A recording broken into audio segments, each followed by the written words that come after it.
Guys, I promise we haven't even scratched the surface yet. There is so much more on the way. All right, what's going on, guys? Dan Watson. And if you've been following me at all, you know this has been an absolutely crazy few weeks for me. But what you probably don't know is I have actually had this Panasonic GH6 through all of it. And that meant that, yes, this was down in Puerto Rico with me. We took it to film some beautiful scenery locations, did some portrait shoots while we were down there. And then also I've been shooting some insanely fast cars, had it with me through some weddings over the weekend, and just so much more. So if you have not been following a lot of the BTS on mostly Instagram is where I post it all, then go check it out. I'll link it below, but at Learning Cameras, go follow me there. But also, I've just had so many shoots with this camera, so much awesome footage, some tests that I really wanted to spend a bit more time for the full review. So I'm still editing that together. It's going to be awesome. So subscribe, hit the notification bell, but go comment below with any questions that you have for the full review. I'll make sure that I have all of that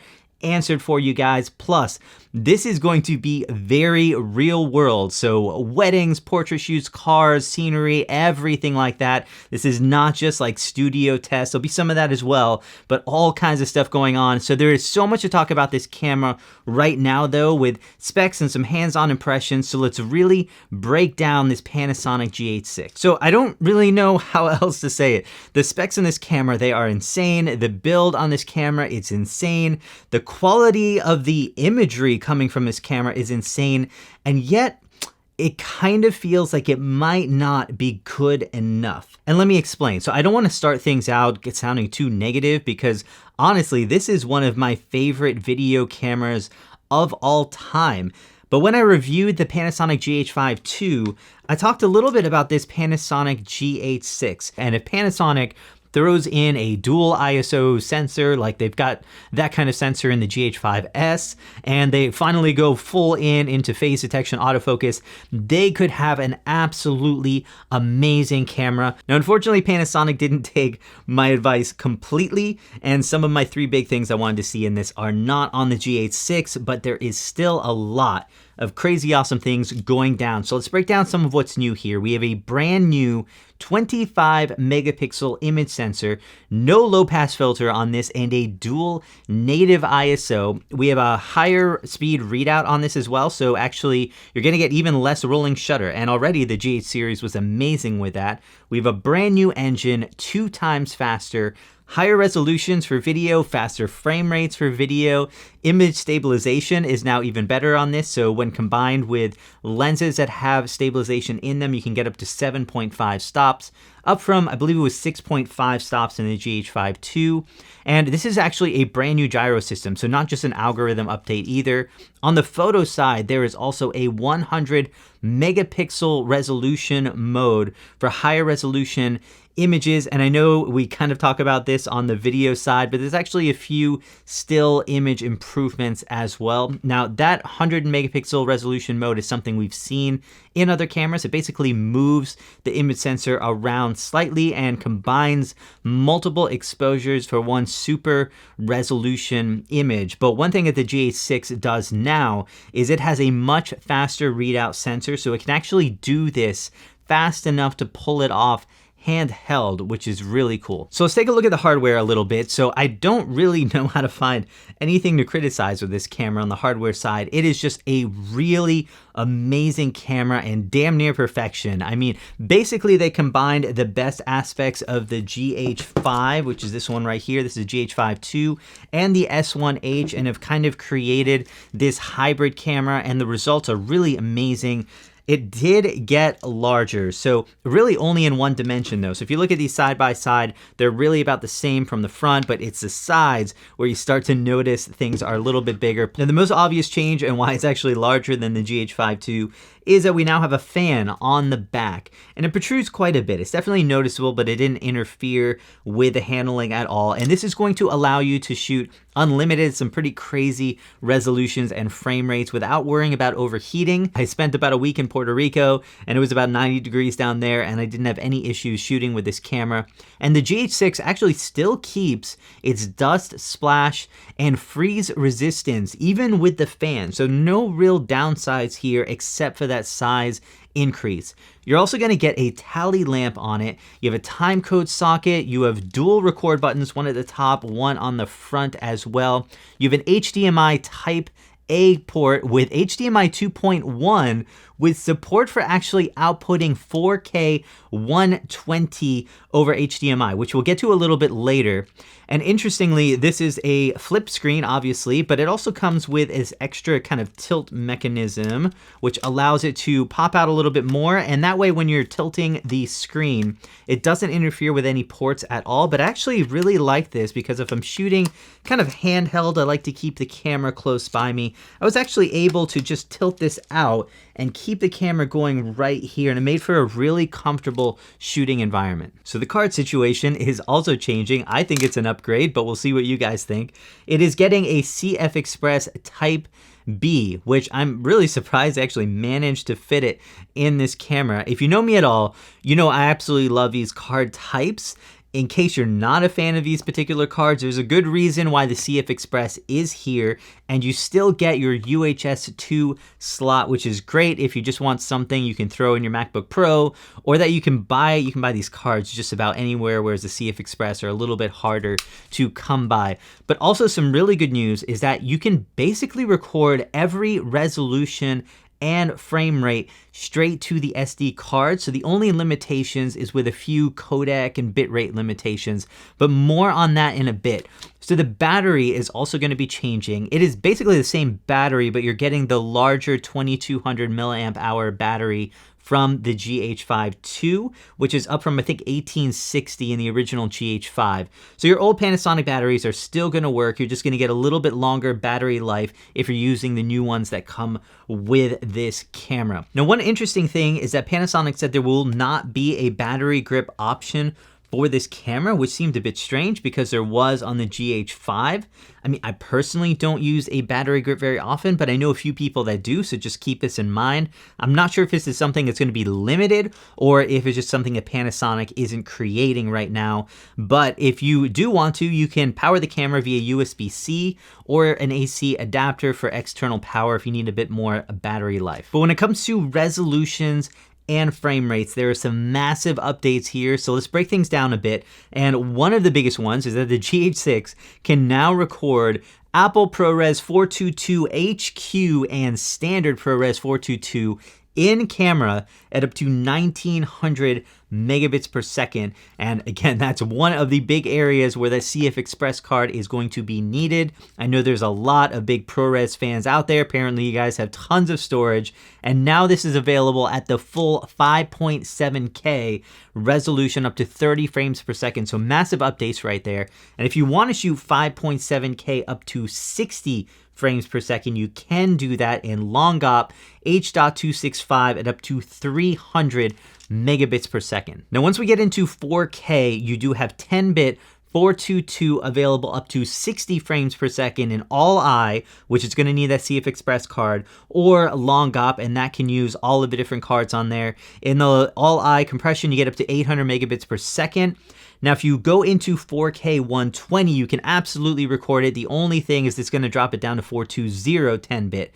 But if you're an anamorphic fan, you get 4:3 video up to 5.8K at 30 frames per second, or 4.4K in 60 frames per second. So this is one of the best anamorphic cameras on the market, and really one of the only ones that gets you shoot at those high frame rates and doing it in 4:3 so you can stretch things out in post. Now, if you do want even faster frame rates, just crazy fast frame rates, you can actually drop it down to 1080p, shoot 240 frames per second with full audio, the regular video, or you can bump it into the VFR mode, which doesn't have audio. The footage is already slowed down, but you can shoot up to 300 frames per second in that mode. So just crazy slow motion stuff. Plus, you get unlimited recording, continuous autofocus available in all of the different modes except 240 frames per second or faster. But in all the 4K modes and 5.7K modes, you will get continuous autofocus, though more on that in a little bit. But basically, this is blowing away everything in this price range and even beating cameras that cost twice this much when it comes to frame rates and resolutions. Another big advantage is dynamic range, which got a update in this one due to the new sensor, but also this dynamic range boost mode. And dynamic range is always one of the weaknesses of these smaller Micro Four Thirds camera.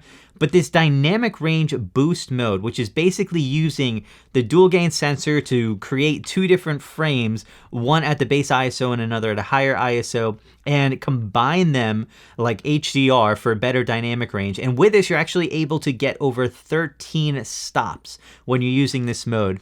Now, the performance on it, we're going to talk a little bit more about in the full review, as well as some low light results. I'll show you a couple clips here, but yeah, this is something we're going to dig into a lot more when we do the full review. Now, in case this wasn't enough, there's actually a firmware update coming out, allowing a lot. I mean, seriously, Panasonic is going all out here. So we already have 5.7K Apple ProRes, but now it's going to have it in 4K and 1080p too, coming soon. So basically, all of the different resolution options will be available with ProRes. And the ability to record straight to an SSD over USB is going to be a huge advantage if you're doing that, because you're going to be able to store on external USB drives. Now, one advantage I talked about earlier is that the HDMI port is 2.1, which means an update is going to allow this to output 4K 120 as well as ProRes RAW to Atomos recorders.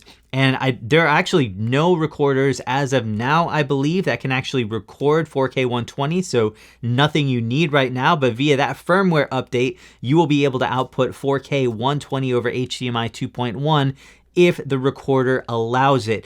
So yeah, this is going to be a better camera over time. Panasonic has already announced some massive updates. Now, one of the biggest advantages to the GH6, especially compared to a lot of other cameras in this price range, is that this is a purebred video camera. So you're getting a ton of video features that so many other cameras just lack. So things like waveform monitors, vector scopes, luminance meters, zebras, time codes. There are also some massive audio improvements as well, with a dedicated audio button right at the top right here, which is really cool. I use this all the time. Now, unfortunately, there was one pretty big miss for me, and that's going to be with autofocus. And man, this was just one of the more frustrating things for me, because Panasonic decided to continue with a contrast-only autofocus system, which they're one of the only companies that is still doing this, but they're combining it with a faster processor and new algorithms and hoping that that will be enough.